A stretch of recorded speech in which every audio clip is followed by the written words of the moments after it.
Hello my dear student, welcome our Fast Guide Academy. Myself Ajay Verma, आपका science teacher. तो प्यारे बच्चों, इस वीडियो में हम लोग जानने वाले हैं इलेक्ट्रॉन का वितरण का सेकंड सब टॉपिक, जिसका नाम है बोरबरी योजना। पिछले वीडियो में हमने जाना कि किस प्रकार से परमाणु की कक्षा होती है। इस वीडियो में जानेंगे कि उस परमाणु की कक्षा में इलेक्ट्रॉन को किस प्रकार से भरना है। तो चलो बिना किसी देरी के शुरू करते हैं आज का क्लास।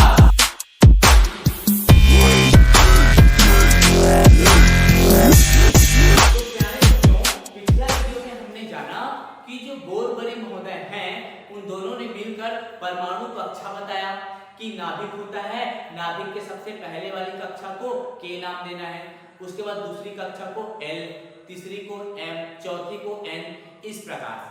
अब वो K L M एक नाम ही है, उसका कोई मतलब नहीं है कि K माने कुछ और होता है, L यानी कुछ, ऐसा कुछ नहीं, केवल उनको एक नाम दिया गया K L M और M। तो ध्यान से समझना।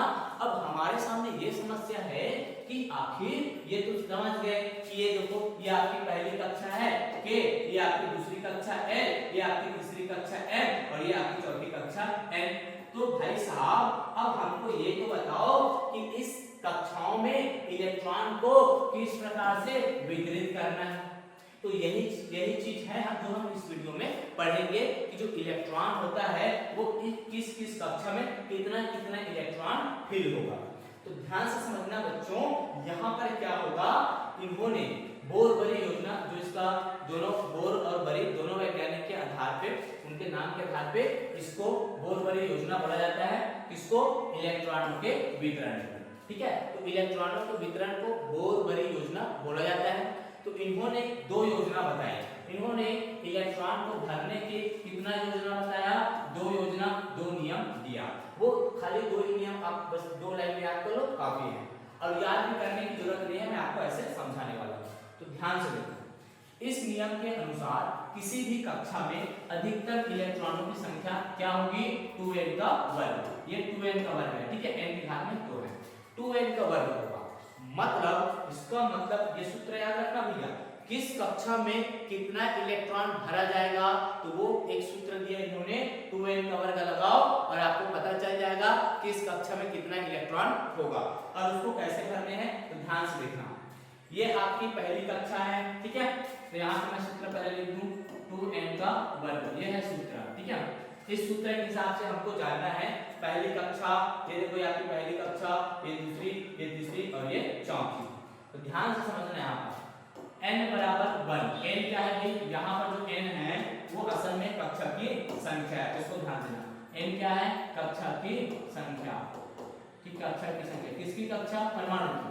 तो परमाणु की संख्या, परमाणु की कक्षा की संख्या को n से डिनोट किया गया है। तो देखो, यदि n बराबर 1, अब मेरे को जानना है पहली कक्षा में अधिकतम कितने इलेक्ट्रॉन भर सकते हैं, रख सकते हैं। तो उसके लिए इस सूत्र में n का मान रखना पड़ेगा। तो 2 गुना n, पहली कक्षा का देख रहे हैं, तो n की वैल्यू क्या आएगी? 1, पूरे की घात में कितना है? 2, तो बराबर, तो 1 का वर्ग क्या होता है? 1 ही होगा, तो 2 1 कम 2। मतलब प्यारे बच्चों, पहली कक्षा में हम कितना इलेक्ट्रॉन भर सकते हैं? 2। पहली कक्षा में फर्स्ट सेल में कितना इलेक्ट्रॉन भरना है सर? 2 इलेक्ट्रॉन भर सकते हैं। उसी प्रकार से यदि हमको दूसरी कक्षा का जानना है कि दूसरी कक्षा में कितने इलेक्ट्रॉन रख सकते हैं, तो डियर स्टूडेंट, उसके लिए सूत्र लगाओ, 2 गुना, इस बार कौन सी कक्षा का देखना है? दूसरी कक्षा। तो n की वैल्यू क्या रखोगे? 2, पूरे का घात 2, 2 दूनी 4, 2 का वर्ग है तो 2 दूनी 4, तो 4 दूनी 8। इसका मतलब हम दूसरी कक्षा में कितना इलेक्ट्रॉन भरेंगे? हम दूसरी कक्षा में इलेक्ट्रॉन भरेंगे सर 8। दूसरी कक्षा में कितना इलेक्ट्रॉन भरेंगे? 8 इलेक्ट्रॉन भरेंगे, पहली में 2, ठीक है। चलिए उसी प्रकार से n की वैल्यू 3। मतलब यदि हमको तीसरी कक्षा की जानना है कि तीसरी कक्षा में अधिकतम कितने इलेक्ट्रॉन, तो उसके लिए बस सूत्र लगाया।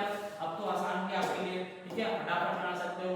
तो 2 गुना 3 का वर्ग इज इक्वल टू 3 3 9 9 दूनी 18। मतलब तीसरी कक्षा में अधिकतम कैपेसिटी, उस कक्षा की जो कैपेसिटी होती है, कितना इलेक्ट्रॉन रखने की है? 18, ठीक है, ये कैपेसिटी बताता है। कैपेसिटी मतलब इस कक्षा में कितना इलेक्ट्रॉन भर सकते हैं, एक भी इलेक्ट्रॉन एक्स्ट्रा नहीं भर सकते। ठीक है, एक भी एक्स्ट्रा नहीं भाई मैं अकेला हूं रख ले इलेक्ट्रॉन अपनी कक्षा में, नहीं 18 मतलब 18, तीसरी कक्षा में 18 मतलब 18, दूसरी कक्षा में 8 मतलब 8, पहली कक्षा में 2 मतलब 2, एक ज्यादा हो नहीं सकता, कम भले हो जाए लेकिन ज्यादा नहीं होगा। ठीक है, कम भले हो जाएगा लेकिन ज्यादा हो नहीं सकता, जगह नहीं है, जाओ दूसरा अगर देखो तो देखो अब n बराबर 4, चौथी कक्षा में कितना इलेक्ट्रॉन भर सकते हो भैया, तो चौथी कक्षा में सर बस सब सूत्र लगाओ, 4 का वर्ग 4 × 16 16 दूनी 32, तो चौथी कक्षा में हम इलेक्ट्रॉन भर सकते हैं 32। तो इस प्रकार प्यारे बच्चों आप कौन सी कक्षा में कितना इलेक्ट्रॉन रख सकते हैं, अधिकतम कितना इलेक्ट्रॉन उसमें भर सकते हैं, वो आप 2n वर्ग सूत्र से ज्ञात कर सकते हैं। ठीक है, जहां पे n क्या है, कक्षा की संख्या, आपको जिस भी कक्षा की संख्या, जो भी कक्षा में इलेक्ट्रॉन भरना है, कितना भरना है, अगर आपको मालूम नहीं है उसके अधिकतम इलेक्ट्रॉन की कैपेसिटी कितनी है, तो आप ये सूत्र लगाओ। आप आठवां कक्षा, वैसे तो 8 कक्षा होंगे नहीं, आप 7वीं कक्षा, आप जिस भी कक्षा का, अगर आपको 5वीं कक्षा में जाना है तो 5 का वर्ग 5 × 25 और 25 दूनी 50, मतलब 5वीं कक्षा में आप क्या भर सकते हो, कितना इलेक्ट्रॉन भर सकते हैं, 50 इलेक्ट्रॉन तक भर सकते हो, उसकी अधिकतम कैपेसिटी उतनी है। लेकिन रुको अभी ध्यान से समझना है, इसका स्क्रीनशॉट लेता हूं, तो ये बोरबरी का केवल पहला नियम होगा, अभी तो दूसरा नियम पढ़े कहां हो, इन्होंने दूसरा नियम भी दिया, क्या नियम दिया, ठीक है भाई, हम कक्षा की किस कक्षा में कितना इलेक्ट्रॉन भर सकते हैं ये तो जान गए, और देखो दूसरा नियम क्या होगा, लेकिन सबसे बाहरी कक्षा यदि है किसी परमाणु की, यदि सबसे बाहरी कक्षा है तो बाहरी कक्षा में 8 से ज्यादा इलेक्ट्रॉन आप नहीं भर सकते, 8 इलेक्ट्रॉन से ज्यादा नहीं भर सकते, 8 से एक भी अगर ज्यादा हो गया तो नहीं भी, मेरे बाहरी कक्षा है, मेरे बाहरी कक्षा में 8 इलेक्ट्रॉन ही रह पाता है, या 8 से कम रह सकता है, 8 से ज्यादा इलेक्ट्रॉन नहीं भर सकते। अब वो कैसे समझोगे उसको चलो यहीं पे आपको समझाता हूँ। ठीक है, तो यहीं पे एक पेज ले लेते हैं और समझते हैं इसको, किस प्रकार से आप इसको समझोगे। देखो आपने दोनों नियम जाना, पहला नियम क्या बोलेगा कि किस कक्षा में अधिकतम कितने इलेक्ट्रॉन है, वो जैसे कि मैं यहाँ पे लिख दूं, मैं यहाँ पे लिख देता हूँ, पहली कक्षा की जो कैपेसिटी है वो कितना इलेक्ट्रॉन रखने की है, 2 इलेक्ट्रॉन, दूसरी कक्षा की जो कैपेसिटी है, क्षमता है, वो कितने इलेक्ट्रॉन रखने की है, 8 इलेक्ट्रॉन, तीसरी कक्षा की जो क्षमता है वो कितने इलेक्ट्रॉन रखने की है, 18 इलेक्ट्रॉन रखने की है। उसी प्रकार से जो चौथी कक्षा है उसकी क्षमता कितनी है, 32 इलेक्ट्रॉन रखने की है। अब यहाँ पे समझना है कि यदि देखो अब सबका इलेक्ट्रॉनिक विन्यास अब निकालते हैं, अब यहाँ से आप सीखोगे किसी भी तत्व का इलेक्ट्रॉनिक विन्यास निकालना, यहाँ से आप सीखोगे किसी भी तत्व का इलेक्ट्रॉनिक विन्यास निकालना। ठीक है, इलेक्ट्रॉनिक विन्यास निकालना, अब कैसे निकालेंगे सर इलेक्ट्रॉनिक विन्यास, वही चीज यहाँ पे सीखने वाले हैं। ठीक है, चलो सबसे पहले तत्व से निकालते हैं हाइड्रोजन से। हाइड्रोजन का एटॉमिक नंबर कितना होता है, 1 होता है। तो अब इसको इलेक्ट्रॉनिक विन्यास निकालें, मतलब इलेक्ट्रॉन को उसकी कक्षा में आप भर रहे हैं, तो इसके पास खाली 1 इलेक्ट्रॉन है, इसका मतलब इसके पहली कक्षा में केवल 1 इलेक्ट्रॉन आएगा। ठीक है, मतलब यहाँ पर एक इसका नाभिक होगा और नाभिक के बाहर एक कक्षा होगा और उस कक्षा में यहाँ पर उस कक्षा में 1 इलेक्ट्रॉन को ऐसे फिट कर देंगे। ठीक है, तो देखो एक ही इलेक्ट्रॉन है तो पहली कक्षा में 1 इलेक्ट्रॉन भरेंगे, हालांकि पहली कक्षा की क्षमता कितनी है, 2 इलेक्ट्रॉन रखने की है, फिर इसके पास 1 इलेक्ट्रॉन है। अब देखो आगे और आगे समझते हैं, दूसरा तत्व ले लेते हैं, फॉर एग्जांपल हीलियम। हीलियम का एटॉमिक नंबर क्या होता है, 2, तो इसका पहली कक्षा की कैपेसिटी कितनी है, 2, पहली कक्षा 2 इलेक्ट्रॉन तक रख सकता है, इसका मतलब यहाँ पर 2 आएगा। ठीक है, उसी प्रकार से लिथियम पे चलते हैं, लिथियम का एटॉमिक नंबर क्या होगा, 3। अच्छा इसका वो बता दूं, एक ही कक्षा है, पहली कक्षा में कितना इलेक्ट्रॉन भरेंगे भैया, पहली कक्षा में भरेंगे सर 2 इलेक्ट्रॉन। ठीक है, इसमें कितना इलेक्ट्रॉन भरे हैं, 1। उसी प्रकार से देखो लिथियम, तो लिथियम के इलेक्ट्रॉनिक विन्यास निकालो, पहली कक्षा में 2, क्यों, क्योंकि पहली कक्षा की कैपेसिटी कितनी है, 2, पहली कक्षा में 2 इलेक्ट्रॉन भर सकते हैं, लेकिन इस लिथियम के पास टोटल कितने इलेक्ट्रॉन है, 3। देखो यहाँ पर जो 1 2 लिखा हूँ वो असल में उसका परमाणु क्रमांक है। अब परमाणु क्रमांक क्या होता है, परमाणु संख्या क्या होगा, उसका वीडियो आगे बनेगा। ठीक है, तो उसका टेंशन ना ले। और एक चीज यहाँ पे बता दूं, जितने लोग यहाँ पे परमाणु संख्या असल में उस तत्व की प्रोटॉन की संख्या होती है, और किसी भी तत्व में जितने प्रोटॉन होते हैं उतने ही क्या होते हैं, इलेक्ट्रॉन होते हैं, दोनों बराबर होते हैं, उदासीन परमाणु। ठीक है भाई, तो चलिए यहाँ पे आपको बात समझ आ गया। तो एक प्रकार से इसको आप इलेक्ट्रॉन की संख्या समझ सकते हो। यहाँ पर लिथियम के पास 3 इलेक्ट्रॉन है, 2 पहले ही कक्षा में खपत हो गया, अब उसके पास कितना इलेक्ट्रॉन बचा, 1। तो वो 1 इलेक्ट्रॉन है वो दूसरी कक्षा में जाएगा, 1 इलेक्ट्रॉन कौन सी कक्षा में जाएगा, दूसरी कक्षा में। देखो ठीक है, इसके पास अब कक्षा की संख्या कितनी हो गई, 2 हो गई। कैसे देख सकते हो आप, पहली कक्षा में 2 और दूसरी में 1, मतलब इसका एक नाभिक है और नाभिक के बाहर यहाँ पे कक्षाएं हैं, ये पहली कक्षा और ये दूसरी कक्षा। अच्छा बताओ पहली कक्षा में कितने इलेक्ट्रॉन है, तो पहली कक्षा में सर 2 इलेक्ट्रॉन है और दूसरी में कितने हैं, 1 है। इस प्रकार से आपको भरने हैं। चलिए आपको बड़ा सा एटम ले लेते हैं, फॉर एग्जांपल सोडियम ले लो, सोडियम का एटॉमिक नंबर 11। ठीक है, अब देखो पहली कक्षा में कितना इलेक्ट्रॉन आएगा, 2। अब बचा कितना इलेक्ट्रॉन, 9 इलेक्ट्रॉन बचे हैं सर, तो 9 लिखूं क्या ऐसे, नहीं, क्योंकि देखो पहली कक्षा दूसरी कक्षा की कैपेसिटी कितनी है, 2 इलेक्ट्रॉन रखने की। तो भैया मेरे पास क्षमता नहीं है, दूसरी कक्षा बोलता है ना ना ना मैं 8 इलेक्ट्रॉन तक रख सकता हूँ, तुम जाओ दूसरा देखो। तब यहाँ पर क्या होगा, यहाँ पर आपको 8 लिखने पड़ेंगे, यहाँ पर आपको क्या लिखना पड़ेगा, 8 लिखना पड़ेगा सर। ठीक है, तो देखो 8 लिखते हैं, 8। अब ये इलेक्ट्रॉन बचा ना, 8 और 2 10, इसके पास तो क्या है, जो 1 इलेक्ट्रॉन एक्स्ट्रा बचा वो तीसरी कक्षा में जाएगा। तो इस प्रकार इस परमाणु पे मतलब सोडियम परमाणु पे टोटल इलेक्ट्रॉनिक विन्यास इस प्रकार से होगा, पहली कक्षा, दूसरी कक्षा और ये तीसरी कक्षा, क्योंकि इसके पास 3 कक्षा है।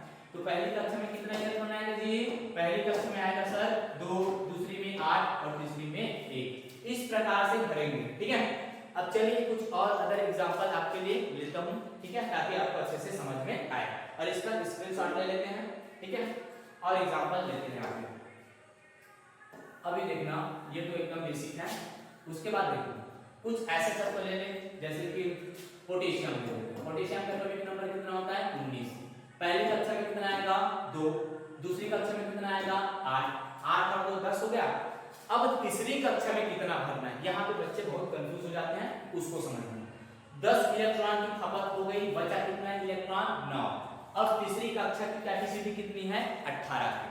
तो क्या मैं यहाँ पर 9 लिख दूं, अरे भैया 9 लिखने से कैपेसिटी भले उसकी 18 है, वो 18 इलेक्ट्रॉन रख देता है, रख लेगा, लेकिन बोरबरी नियम, जो बोरबरी महोदय है उसका नियम का तो लाज रख लो, उसका नियम सेकंड नियम तो पढ़ लो। सेकंड नियम बोलता है सबसे बाहरी कक्षा में 8 इलेक्ट्रॉन से ज्यादा मत भरना भैया, भले उसकी कैपेसिटी कितना ही हो। बाहरी कक्षा है, सबसे आउटर मोस्ट सेल है, तो उसमें आप 8 इलेक्ट्रॉन से ज्यादा इलेक्ट्रॉन नहीं भर सकते। इसका मतलब ये हुआ प्यारे बच्चों, यहाँ पर देखो ये पहली कक्षा हो गई आपकी, ठीक है, ये देखो ये आपकी पहली कक्षा है, ये आपकी दूसरी कक्षा और ये तीसरी, मतलब सबसे लास्ट यही हो रहा है। और ये बोलता है बोरबरी महोदय कि आप लास्ट कक्षा में 8 इलेक्ट्रॉन से ज्यादा नहीं भर सकते। इसका मतलब हम यहाँ पर 9 नहीं करेंगे, तो क्या करेंगे सर, तो आपको यहाँ पर लिखना पड़ेगा भैया, यहाँ पर आपको लिखना पड़ेगा 8, यहाँ पर लिखना पड़ेगा 8 और जो 1 इलेक्ट्रॉन एक्स्ट्रा बच गया वो जाएगा अगली कक्षा में, वो जाएगा कौन सी कक्षा में, सबसे लास्ट कक्षा में जाएगी, अगली कक्षा में। ये देखो तो ये पहली कक्षा में 2 इलेक्ट्रॉन, दूसरी में 8, तीसरी में 8 और ये चौथी में 1। तो इस प्रकार से पोटेशियम के पास टोटल जो कक्षा की संख्या होती है वो कितना हो जाएगा, वो हो जाएगा आपका 4। पहली कक्षा, दूसरी कक्षा, तीसरी कक्षा और ये चौथी। पहली कक्षा में कितना इलेक्ट्रॉन भरेंगे बच्चों, 2, 8, 8 और 1। इस प्रकार से भरा जाएगा पोटेशियम का। आई होप आपको यहाँ तक कॉन्सेप्ट अच्छे से समझ में आया कि किस प्रकार से इलेक्ट्रॉनों को भरना है। इसको बोलते हैं इलेक्ट्रॉन का भरना, कौन सा सिद्धांत, बोरबरी का सिद्धांत। बोरबरी के अनुसार इसी प्रकार से इलेक्ट्रॉनों को भरा जाएगा। तो आप और क्या करना, बहुत सारे ऐसे तत्वों के एग्जांपल ले लेना और उसको इसी प्रकार से भर के देखना, ठीक है। इसी प्रकार से एक बड़ा सा तत्व ले लेता हूँ जिंक, और जिंक का एटॉमिक नंबर कितना होता है, 30 होता है। इसको भर के बता दूंगा आपको, ठीक है। तो देखो पहली कक्षा में कितना इलेक्ट्रॉन, 2, दूसरी की कैपेसिटी 8, 8 और 2 10, अभी भी 20 इलेक्ट्रॉन बचा है, हाँ सर। तो तीसरी कक्षा की कैपेसिटी कितनी है, 18 इलेक्ट्रॉन की, मतलब यहाँ पर मैं 18 इलेक्ट्रॉन भर सकता हूँ, हाँ सर भर सकते हो। 8 और 2 10, 10 और 10 20, 8 28, अब बचा कितना इलेक्ट्रॉन, 2, वो 2 इलेक्ट्रॉन चौथी कक्षा में जाएगा। तो इस प्रकार से प्यारे बच्चों आपको इलेक्ट्रॉनिक विन्यास भरने हैं। देखो ये बाहरी कक्षा में 8 से ज्यादा नहीं होने चाहिए। यदि किसी भी तत्व के बाहरी कक्षा में 8 से ज्यादा इलेक्ट्रॉन हो रहा है तो उसको जो एक्स्ट्रा हो रहा है भैया उसको अगले वाले कक्षा में भेज दो।